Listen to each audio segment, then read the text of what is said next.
आणि राज्यातील सत्ता संघर्षावरील सुप्रीम कोर्टाच्या सुनावणीवरील निकाल आज जाहीर होणार आहे। अवघे काही तास शिल्लक आहेत आणि या सगळ्याबाबत चर्चा करण्यासाठी सविस्तर विश्लेषण करण्यासाठी मंजुनाथ कक्कलमेली सर आपल्यासोबत जोडले गेलेले आहेत। सर, स्वागत आहे। आजचा दिवस अतिशय महत्त्वाचा आहे राज्यासाठी, देशासाठी आणि यासोबतच या सरकारसाठी, विरोधी पक्षासाठी देखील महत्त्वाचा आहे।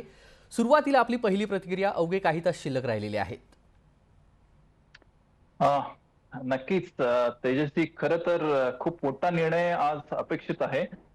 का कारण या एका निर्णयावर संपूर्ण भारतातली एक पॉलिटिकल मुवमेंट जी असणार आहे, पॉलिटिकल डेव्हलपमेंट्स जे असणार आहेत, येणाऱ्या काळामधील जे पॉलिटिकल डेव्हलपमेंट्स असणार आहेत, ह्या एका केसवर बेस असणार आहेत। कारण प्रत्येक राज्यामध्ये काही ना काही पॉलिटिकल मुवमेंट्स होणारच आहेत।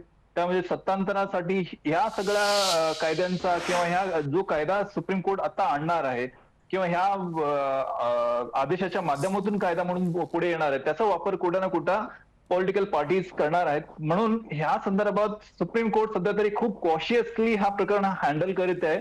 आणि त्याच माध्यमातून जे दोन महत्वाचे प्रकरण हे अगोदर सुप्रीम कोर्टाने अनुभवलेले आहेत, ते एक किवोटा हॉलंटन आणि दुसरी एक नबाम रेबियाची केस। या दोन केसेसवर सध्याची महाराष्ट्राचे सत्ता संघर्ष पूर्णपणे बेस होता आणि त्या दोन केसेसच्या बेसिसवर हे सगळे फ्रेमवर्क सध्याचा जो शिंदे सरकारचा सत्ता स्थापनाचा पूर्ण काही घडामोडी घडून आल्या ह्या फक्त ह्या दोन केसेसच्या बेसिसवर झालेल्या आहेत। आणि त्यामुळं आता जो निर्णय 5 सदस्यीय खंडपीठ देणार आहे, त्या ह्या जोगे खंडपीठ एक एक महत्वाचा मुद्दा तपासू पाहतोय की आम्ही ह्या अगोदर 1992 मध्ये किहोटा जजमेंट आणि 2016 मध्ये जो नबाम रेबिया केस आहे, ह्या जजमेंट्स मध्ये काही आमच्याकडून चुका राहिलेत का? कारण दोन्ही केसेसमध्ये 1992 ची केस स्पीकरच्या अधिकारांबद्दल बोलतं, त्याच्यानंतर 2016 मधील जी नबाम रेबियाची केस आहे, स्पीकरच्या विरोधात जेव्हा एका नो कॉन्फिडन्स मोशन असेल त्यावेळी स्पीकर आमदाराच्या अपात्रतेबद्दल तो निर्णय घेऊ शकत नाही, असा एक निर्णय आहे। हा दोन्ही निर्णयाचा वापर करून सत्ता जी घडामोडी झालेली आहे त्यावर कुठेतरी एक निर्णय, खूप मोठा निर्णय अपेक्षित आहे। आणि हा अपेक्षित निर्णय असताना 5 सदस्यीय खंडपीठ हे निर्णय देणं योग्य ठरेल का, किंवा ह्याला 7 सदस्यीय खंडपीठाकडे वर करावं लागेल का? का कारण नबाम रेबियाच्या जे जजमेंट आहे त्या जजमेंटवर ह्या अगोदरचे जस्टिस रमणा सुद्धा त्यावर रिमार्क केलेले होते आणि सोबतच जस्टिस चंद्रचूड सुद्धा त्याबद्दल शंका उपस्थित केलेल्या होत्या। त्या अनुषंगाने आय फॉर्मली बिलीव्ह समवेअर 7 सदस्यीय खंडपीठाकडे हा प्रकरण वर्ण करण्याची दाट शक्यता याच्यामधून दिसून येते। कारण त्याची पार्श्वभूमी हीच आहे की सध्याचा निर्णय सुद्धा 5 सदस्यीय खंडपीठाचा आहे आणि ह्या अगोदरचे दोन महत्वाचे कॉन्स्टिट्यूशनल बोर्डाचे जे जजमेंट्स आहेत ते सुद्धा 5 सदस्यीय खंडपीठाचेच आहेत। त्यामुळं एखादा निर्णय सध्याचा जो बेंच आहे तो निर्णय दिला तर एक कॉन्करंट जजमेंट होतो, ओव्हरऑलिंग जजमेंट होणार नाही। सो टू ओव्हरऑल अगोदरचे जे जजमेंट्स आहेत त्याला जर ओव्हरऑल करायचे असेल, नवीन गाईडलाईन्स जर डायरेक्शन जर ह्या कोर्टाला द्यायचे असेल तर नक्कीच सुप्रीम कोर्ट 7 सदस्यीय खंडपीठाकडे वर करण्याचा प्रयत्न करेल। आणि त्या अनुषंगाने मला वाटतं आजचा निर्णय त्या अनुषंगाने अपेक्षित आहे। सोबत दुसरा जो एक मुद्दा आहे की आमदाराच्या अपात्रतेबद्दलचा निर्णय जो आहे, मला वाटतं I formally believe article 179 sub clause 3 of constitution of India त्याच्याप्रमाणे अध्यक्षालाच हे फक्त प्रोसिडिंग करायचे अधिकार आहेत। तत्कालीन अध्यक्ष जे झिरवळ होते त्यांच्या विरोधात जी नोटीस, नो कॉन्फिडन्स नोटीस एक ईमेलच्या माध्यमातून पाठवला गेलेला होता, त्याला कुठेतरी चॅलेंज केलं गेलं। However that is pre proceeding आपण म्हणूयात, कारण अजून सुद्धा प्रोसिडिंग ऍट इनिशियल स्टेज होती। झिरवळांनी नोटीस इश्यू केलेला होता, त्यांचा रिप्लाय मागितलेले होते आणि ते फक्त लिमिटेड टाइम त्यांना दिलेले होते। ह्या सगळ्या आमदारांना फक्त 2 दिवसाची टाइम त्यांना मुदत दिलेली होती, परंतु ते on a fair basis natural justice आम्हाला मिळालेली नाहीये। आणि ती जी नोटीस आहे त्याला वेगवेगळ्या ग्राउंड्सवर चॅलेंज केली गेली होती। एक, झिरवळांच्या विरोधात नो कॉन्फिडन्स मोशन, दुसरी त्यांना पुरेसा वेळ दिला गेलेला नाहीये। आणि त्या अनुषंगाने ह्या दोन्ही गोष्टीवर कुठेतरी सुप्रीम कोर्ट सुद्धा विचार करते की नॅचरल जस्टिसच्या पद्धतीने 2 दिवस देणं कितपत योग्य असेल। आणि त्यासोबत जेव्हा एक स्पीकरच्या विरोधातच अविश्वासाचा नोटीस जारी केलेला होता त्यावेळी अपात्रतेबद्दल स्पीकर निर्णय घेऊ शकतात का, ह्या दोन्ही बाजूने जर तपासून पाहिला असता मला वाटतं एक तर पहिला निर्णय मला अपेक्षित अशी आहे की 7 सदस्यीय खंडपीठाकडे वर केला जाईल आणि सोबतच विधानसभाच्या अध्यक्षाकडे हा प्रकरण वर्क केली जातील, कारण सुप्रीम कोर्टाला सध्या तरी याच्यामध्ये इन्व्हॉल्व्ह व्हायला किंवा इंटरफेअर व्हायला कुठेही जागा नाहीये. Y? Because if there is a अगदी टाइम इरेग्युलॅरिटी आणि काही कॉन्स्टिट्युशनल मॉरॅलिटी और otherwise constitutional due process of law कुठं फॉलो केला नसेल तरच सुप्रीम कोर्ट असल्या प्रोसिडिंगमध्ये इंटरफेअर करतं. अदरवाइज सुप्रीम कोर्ट कधी इंटरफेअर करत नाही. आणि त्या अगोदर त्यांनी म्हणतो तुम्ही पहिल्यांदा खाली प्रोसिडिंग करा, त्याच्यानंतर जे काही निर्णय असेल that will be subject to judicial review असेल, त्याच्यानंतर तुम्ही आमच्याकडे आम्ही त्याच्यावर निर्णय करण्याचा बघूयात. या पद्धतीने मला वाटतं एक निर्णय आपण अपेक्षित करू शकतो. अगदी कक्कलमेली सर, लँडमार्क ही जजमेंट असेल आणि अगदी काही मिनिटांचा अवधी आहे. मात्र या सगळ्या घडामोडी घडत असताना आपण जरतरवरती बोलूयात. जर एकनाथ शिंदे यांच्या बाजूने जर निकाल लागला तर काय घडू शकतं, आणि जर सर आपण या विषयावरती चर्चा करत होतो, जरतरवरती बोलूयात. जर मुख्यमंत्री एकनाथ शिंदे यांच्या बाजूने लागला आणि त्यांच्या बाजूने जर नाही लागला तर या पुढच्या राजकीय घडामोडी कशा पद्धतीने घडतील आणि ज्या पद्धतीने तर्कवितर्क लावले जात आहेत, हा सगळा फैसला हा विधानसभा अध्यक्षांच्या विधिमंडळाच्या संपूर्ण कक्षेमध्ये येईल अशी देखील शक्यता वर्तवण्यात येते. या सगळ्याबाबत तुम्हाला काय वाटतंय? तेजस्वी, आपण एक विचार करायला पाहिजे की हा निर्णय कोणाच्या बाजूने लागेल कोणाच्या बाजूने लागणार नाही, ह्यापेक्षा मला वाटतं सध्या शिंदे सरकार जे आहे त्याच्यावर एखादा निर्णय जाणार की नाही जाणार ह्या पलीकडे हा मॅटर सध्या गेलेला आहे. फॉर अ मोमेंट असं जरा समजूयात, सुप्रीम कोर्टाने सध्या ज्या पिटिशन्स डिस्क्वालिफिकेशनचे पिटिशन्स आहेत जे ते जर रिमांड बॅक टू अध्यक्षांकडे जर केलं, स्पीकरांकडे केलं तर सध्या शिंदे सरकारला काही नुकसान नाहीये. शिंदे सरकार आहे तसंच राहणार आहे आणि त्यांचं मला वाटतं आता लेट्स से आता सुप्रीम कोर्ट हा निर्णय देत असताना अध्यक्षांना काही टाइम फ्रेम दिला, टाइम लिमिटेशन दिले, म्हणले तुम्ही 19 डेज मध्ये और 120 डेज मध्ये और 6 महिन्यामध्ये तुम्ही ही प्रोसिडिंग कंप्लीट करा, कन्क्लूड करा, त्याच्यानंतर रिपोर्ट तुम्ही पाठवा. जर इन केस असं जर झालं तर अनलेस खालचे प्रोसिडिंग संपेपर्यंत अध्यक्ष आपले प्रोसिडिंग संपेपर्यंत शिंदे सरकारला कुठलीही धोका असणार नाहीये, कारण त्याच्यामधले काही आमदार कुठलेही तोपर्यंत डिस्क्वालिफाईड होणार नाही. आणि मोरेवर त्याच्यानंतर सुद्धा त्यांच्या संख्याबळाबळ जर आपण बघितले, जरी समजा एखाद्या वेळेस 16 आमदार जरी अपात्र झाले तरी त्यांच्याकडे मेजॉरिटी राहतं, त्यांना सपोर्टिंग असलेले जे आमदार आहेत त्यांची संख्या मोठी आहे. त्यामुळे सरकारला तुर्तास तरी कुठलाही धोका नाही. आणि अर्थातच शिंदे सरकारला तुर्तास तरी कुठलाही निर्णय जरी शिंदे सरकारच्या बाजूने असू द्या किंवा विरोधातला असू द्या, त्यामुळं शिंदे सरकारला कुठलीही धोका तुर्तास तरी मला जाणवत नाहीये. अगदी सर, आजचा नेमका कोर्टातला कामकाज कसा असू शकतो? साधारणतः 10:30-11 वाजता ह्या कामकाजाला सुरुवात होईल, निकाल वाचनाला सुरुवात होईल. निकाल वाचनानंतर साधारणतः किती वेळात आपल्याला संपूर्ण चित्र स्पष्ट होईल? त्याची नक्कीच ह्याच्यामध्ये आपण एक विचारात घ्यायला पाहिजे. मी काल ही कॉज लिस्ट बघत होतो, इनफॅक्ट मी ते अपलोड सुद्धा केलेलं होतं. त्याच्यामध्ये आपण जर कॉज लिस्ट मध्ये एक नोट जर बघितली ती authored bye justice, chief justice म्हणून दिलेला आहे. इट डज मीन दॅट आपला जो निर्णय आहे मार्च सत्ता संघर्षाबद्दलचा निर्णय हा एक युनानिमस निर्णय आहे. म्हणजेच आता 5 सदस्यीय खंडपीठामध्ये प्रोसिजर अशी असते, प्रत्येक जज जेव्हा निर्णय द्यायला बसलेले असतात ते आपापला निर्णय आपण स्वतंत्रपणे वाचन करीत असतात. हवेवर सध्याच्या पोझिशन मध्ये ज्या पद्धतीने कॉज लिस्ट सांगतंय, ऍज पर कॉज लिस्ट जेव्हा फक्त ऑथर्ड बाय चीफ जस्टिस म्हणून सांगितलं जातं, हे मला वाटतं आपला निर्णय फक्त युनानिमस आहे आणि ते that will B declared by chief justice. म्हणजेच सगळ्यांच्या वतीनं चीफ जस्टिस निर्णय देतील आणि जो काही निर्णय असेल ते सर्वानुमते बहुमताने तो निर्णय आहे असं मला अपेक्षित येत आहे. आणि त्यानुसार मला वाटतं सुरुवातीला जेव्हा कॉन्स्टिट्यूशन बेस असेंबल होईल त्यावेळी पहिल्यांदा दिल्ली सरकारचा एक निर्णय आहे जो एलजी आणि सरकारच्या मधील अधिकाऱ्यांच्या बद्दलचा आहे. त्याच्यानंतर आपला महाराष्ट्र सत्ता संघर्षाचा निकाल असेल आणि मला वाटतं आता एक 15 ते 20 मिनिटांमध्ये त्या निकालाची अनुभूती आपण घेत असू. आणि हवेवर ही जी निकाल आहे फक्त एक ऑपरेटिव्ह पार्ट ऑफ ऑर्डर असेल. ऑपरेटिव्ह पार्ट म्हणजे इनफॅक्ट संपूर्ण ऑर्डर नसणार आहे, कारण संपूर्ण ऑर्डर हे 100 पानाच्या 50 पानाच्या पलीकडे असणार आहे. हवेवर जो ऑपरेटिव्ह आहे, जो अप्लिकेबल आहे, तोच पार्ट इथं रीड ओव्हर केलं जाईल आणि त्याच्यावरून निर्णय काय आहे एक कन्क्लुडिव्ह ऑपरेटिव्ह पार्ट आपल्या पुढे येईल. त्याच्यावरून आपल्याला कळू शकेल की निर्णय काय आहे. सध्याच्या पिटिशन मध्ये सुप्रीम कोर्टाने कुठल्या जजेसनी काय आपलं ओपिनियन दिलेली आहेत हे सगळं निर्णय त्यांच्या वाचनामध्ये ऑपरेटिव्ह पार्टमध्ये येईल आणि त्याच्यानंतरच आपल्याला कळेल की नेमकी कोर्टाची दिशा कुणीकडे चाललेली आहे.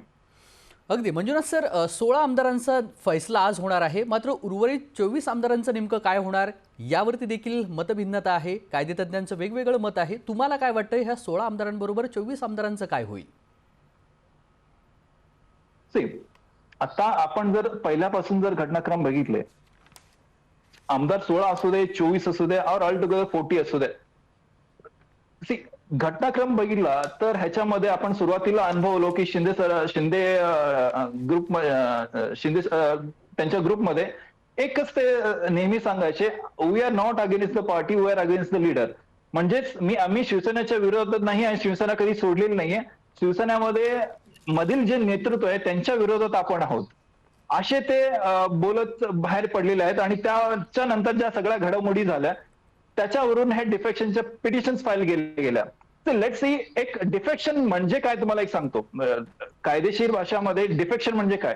डिफेक्शन म्हणजे सोडून जाणं, टू अपार्ट असं होणं, असं होतं. बट हावेवर ह्यांच्या एकूण एक त्यांच्या वागणुकीमध्ये किंवा त्यांच्या बोलण्यामधून ते कधी इव्हन त्यांच्या आर्ग्युमेंट्स मध्ये सुद्धा सिनियर कौन्सिल साळवे असू द्यात, किशन कौल असू देत, हे सगळे दोघं जण आर्ग्युमेंट करत असताना एकच त्यांचं हे म्हणतं इंटर पार्टी डेमोक्रेसी बद्दल ते बोलत होते. त्याच्यामध्ये सुद्धा सुप्रीम कोर्टाने एक निर्णय दिलेला होता, जारकीहोळी वर्सेस स्पीकर असा निर्णय आहे. त्याच्यामध्ये सुद्धा सुप्रीम कोर्टाने म्हणलेलं आहे की in case if you are against the leader आणि पार्टीच्या विरोधात नसेल तर that does not amount to defection, and हे डिफेक्शनच्या डायरीमध्ये बसत नाही. म्हणून हे इंटर पार्टी डेमोक्रेसीचा भाग असू शकतो. म्हणून त्यांचे अपात्रता रद्द केलेला होता आणि त्यातच कुठेतरी एक सहारा घेत किंवा त्या लीगल फ्रेमवर्कचा एक बाजू आपल्या बाजूने घेत, कायदेशीर बाजू बघून शिंदे गटानं ही मुवमेंट पुढे केलेली होती. त्या अनुषंगाने हा सगळा पार्श्वभूमी बघत असताना, परंतु ही केस तिथेच लिमिटेड झालेली नाहीये. त्याच्यानंतर जाऊन आरोप प्रत्यारोप सुद्धा ह्या केसेसमध्ये झालेले आहेत.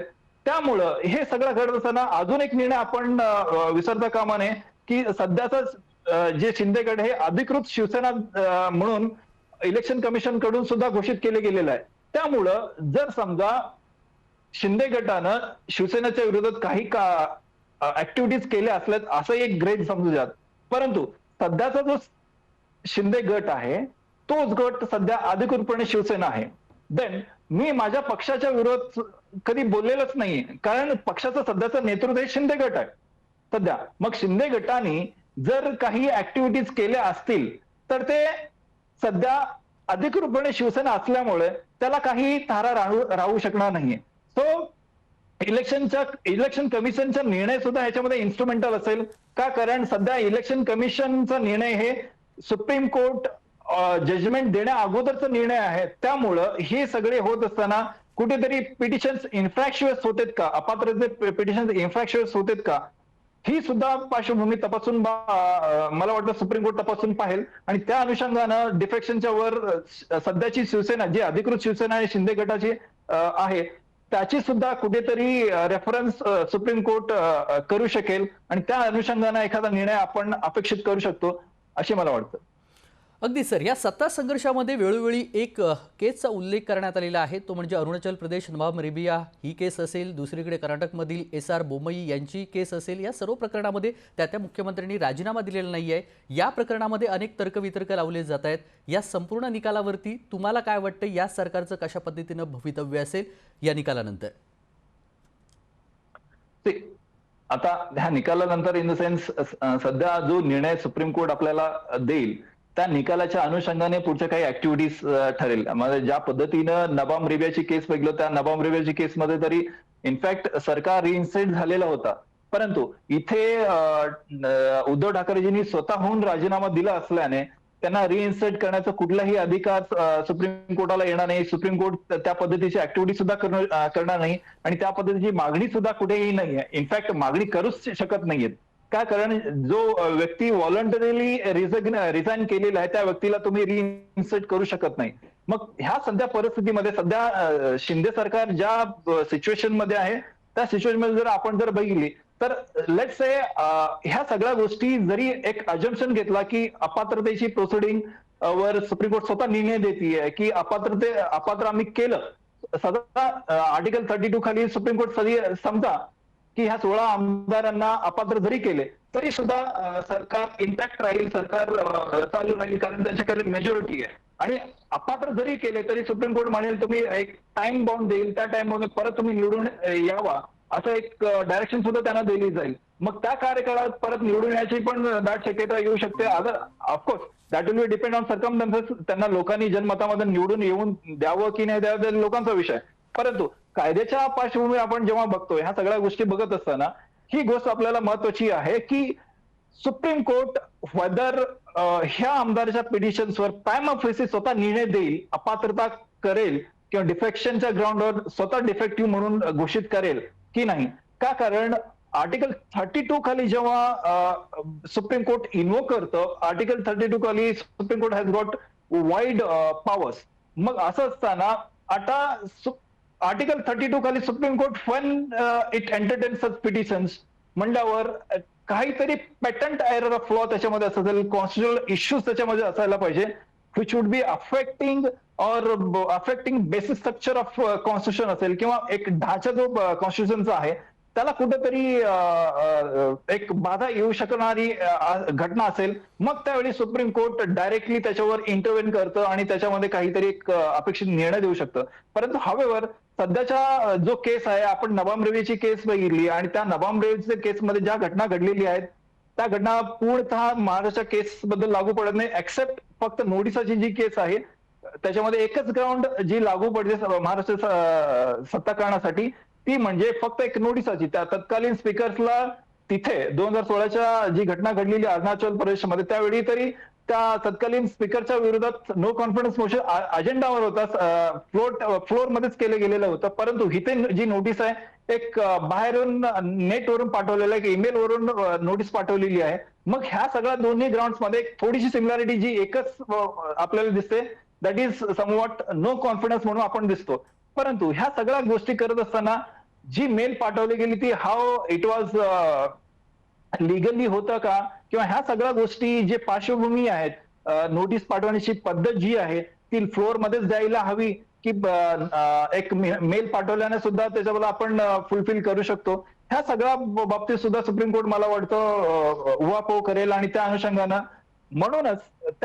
म्हणूनच सध्याचा जो निर्णय आहे फक्त महाराष्ट्राचाच पुरतच नाहीये, तर भारतामधील जितके राज्य आहेत त्या सगळ्या राज्यातील सगळ्या पक्षातील प्रादेशिक ऍज वेल एज सेंट्रल जे पक्ष आहेत त्यांना सुद्धा हे लागू पडण्याची आहे. कारण पुढे भविष्यात येऊ घालणारा प्रत्येक पॉलिटिकल मुवमेंट हा कुठं ना कुठं ह्या निर्णयाशी बांधील असणार आहे आणि ह्या निर्णयामधून काहीतरी आउटकम त्या पक्षाला फायदेशीर असणार आहेत आणि त्याचा कुठेतरी ग्राउंड घेऊन पुढचे पॉलिटिकल स्टेप्स ते मुवमेंट ठरवणार आहेत. म्हणून सध्याचा निर्णय त्या दृष्टीनं खूप अपेक्षित आहे. Let us see. आता मला वाटतं इतक्याच निर्णय सुद्धा अपेक्षितच आहे आणि त्या अनुषंगानं सुप्रीम कोर्ट ह्यावर पूर्णपणे डिस्क्लोज करेल.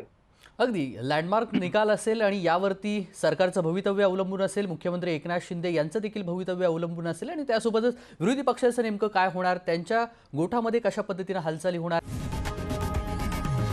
लोकशाही मराठी ऐका, पहा, जागरूक रहा.